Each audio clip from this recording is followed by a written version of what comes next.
नमस्कार और स्वागत है। आज हम एक साइंटिफिक जासूसी कहानी में उतरने वाले हैं और ये कहानी है स्टील के बारे में। हम ये समझने की कोशिश करेंगे कि स्टील में जो इतनी ज़बरदस्त ताकत होती है वो एक ऐसे बदलाव से आती है जो पहली नज़र में लगता है कि अरे ये तो फिजिक्स के नियमों के ही खिलाफ है। तो चलिए सीधे उस सवाल पर आते हैं जो इस सब के केंद्र में है। मतलब एक क्रिस्टल अपनी शक्ल ऐसे कैसे बदल सकता है जब उसकी अपनी बनावट, उसके अपने एटम्स ही इसकी इजाजत नहीं देते। यही वो पहेली है जिसने दशकों तक साइंटिस्ट को उलझाए रखा और इसी रहस्य से आज हम पर्दा उठाने वाले हैं। तो हमारी कहानी का पहला हिस्सा मार्टेनसाइट पर है। ये आखिर है क्या और आज के मॉडर्न मटेरियल्स के लिए इतना जरूरी क्यों है? इसे ऐसे समझिए कि मार्टेनसाइट एक सीक्रेट इंग्रेडिएंट है। ये तब बनता है जब स्टील को बहुत तेजी से ठंडा किया जाता है, इतनी तेजी से कि एटम्स को अपनी जगह से हिलने का मौका ही नहीं मिलता। वो अचानक से एक बिल्कुल नई सुपर मजबूत क्रिस्टल संरचना में मानो फंस जाते हैं और इसी वजह से स्टील इतना ज्यादा हार्ड और स्ट्रांग बन जाता है। अब आते हैं इस रहस्य की असली जड़ पर। प्रॉब्लम ये थी कि साइंटिस्ट्स जो अपनी आंखों से देख रहे थे और जो वो जानते थे कि एटॉमिक लेवल पर होना चाहिए, ये दोनों बातें बिल्कुल अलग थीं। यहीं से असली पहेली शुरू होती है। और देखिए, यहीं पर सारा कंफ्यूजन शुरू होता है। जब हम स्टील की सतह को देखते हैं तो ये बदलाव एकदम साफ सुथरा एक जैसा दिखता है, बिल्कुल वैसे जैसे हम ताश की गड्डी को एक तरफ से धकेलते हैं।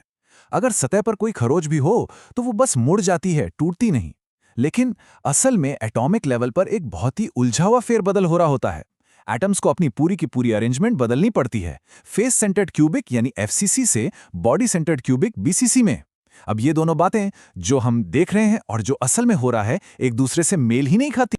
ये जो टर्म है इनवेरिएंट प्लेन स्ट्रेन, ये इस पूरी मिस्ट्री का सबसे जरूरी सुराग है।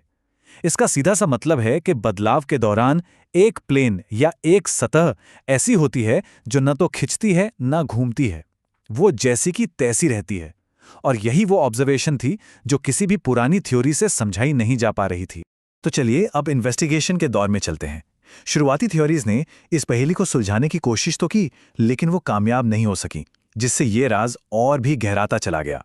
तो इस बदलाव को समझाने की जो पहली बड़ी कोशिश हुई वो थी बेनस्ट्रेन, जिसका नाम इसके खोजकर्ता के नाम पर रखा गया। ये एक अच्छी और लॉजिकल शुरुआत थी।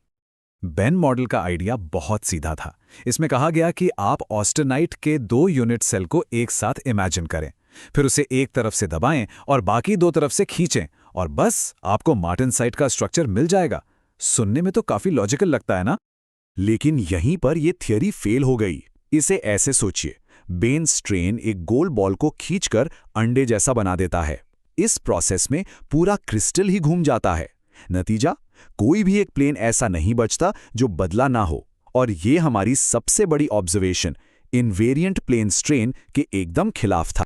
तो कुल मिला के बेन स्ट्रेन एक अच्छा आइडिया तो था, लेकिन वो सारे सबूतों को एक साथ नहीं जोड़ पा रहा था। वो ये तो समझा रहा था कि नया स्ट्रक्चर कैसे बना, पर ये नहीं समझा पा रहा था कि हमें बाहर से जो शेप दिख रहा है वो वैसा क्यों है। तो मतलब ये रास्ता बंद था।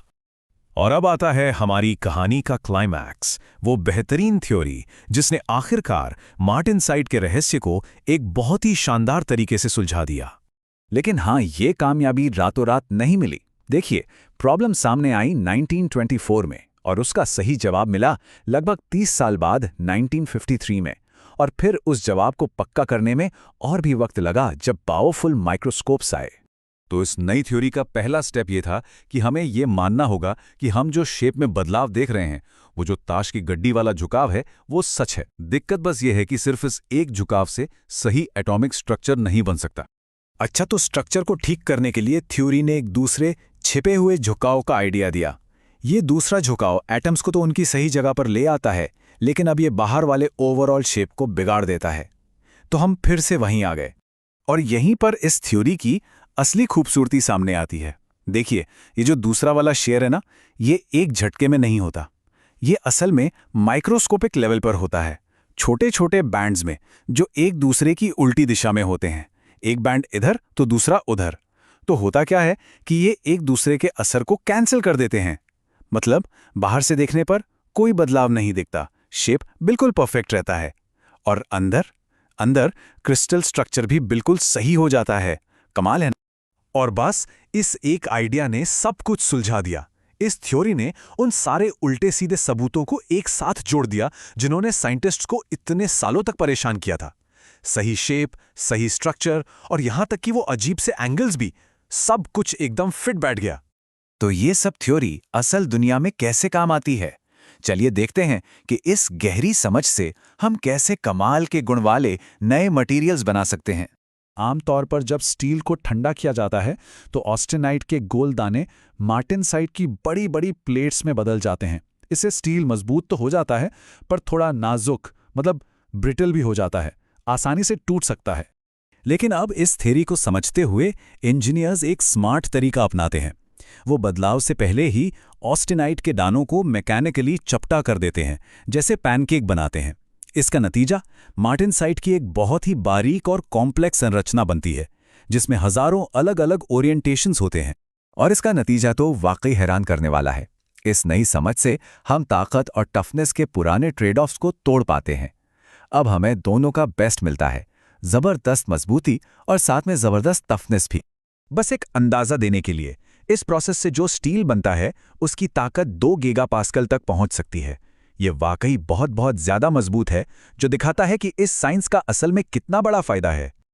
और ये कोटेशन पूरी बात को एकदम सही तरीके से बताता है। वो पुरानी कहावत कि मार्टेनसाइट मजबूत है पर टफ नहीं, अब आधी ही सच है। अब हम सिर्फ स्टील नहीं बना रहे हैं, हम उसे एटॉमिक लेवल पर डिजाइन कर रहे हैं, ऐसी चीजें बनाने के लिए जो पहले नामुमकिन लगती थीं। तो ये सब हमें एक बहुत ही दिलचस्प सवाल पर लाकर छोड़ता है। जब हमने स्टील का कोड क्रैक कर लिया है, तो सोचिए इस तरह की फंडामेंटल रिसर्च से भविष्य में और कौन-कौन से क्रांतिकारी मटेरियल्स डिजाइन किए जा सकते हैं। संभावनाएं सच में अनंत हैं। देखने के लिए शुक्रिया।